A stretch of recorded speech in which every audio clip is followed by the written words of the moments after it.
Je suis Gabriel Lépouzé, je suis neurobiologiste. Je travaille sur le fonctionnement du cerveau,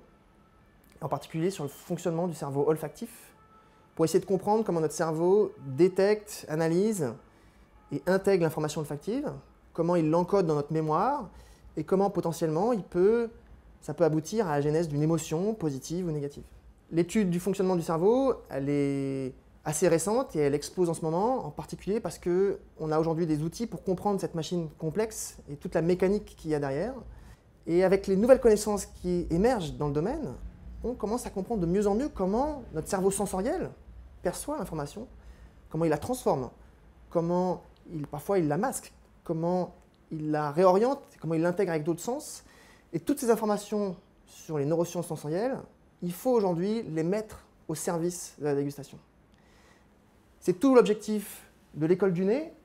L'école du nez, c'est une école justement qui vise à mettre au service du dégustateur, du professionnel du vin, de l'amateur de vin, toutes les connaissances qu'on a sur le fonctionnement du cerveau pour réapprendre à déguster, à mieux utiliser son cerveau olfactif, son cerveau sensoriel, pour peut-être mieux comprendre certains mécanismes. Et quand on comprend mieux certains mécanismes, peut-être qu'on va mieux apprécier le vin. À l'école du nez, on va par exemple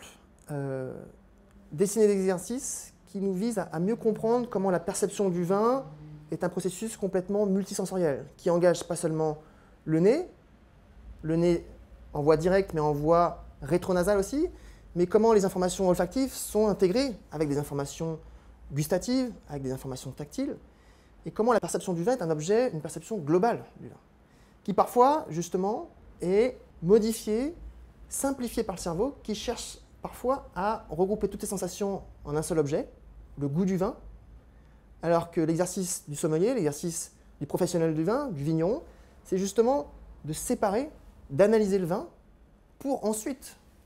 reconstruire un objet global qui sera l'objet de la dégustation. On va se familiariser avec certains pièges de la dégustation, certains pièges que fabrique le cerveau et qui vont influencer énormément notre perception olfactive et gustative. En particulier, l'importance de la couleur, l'importance du contexte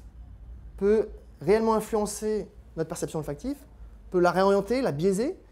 et la connaissance qu'on transmet justement à ce niveau-là, des nouveaux résultats, d'imagerie cérébrale,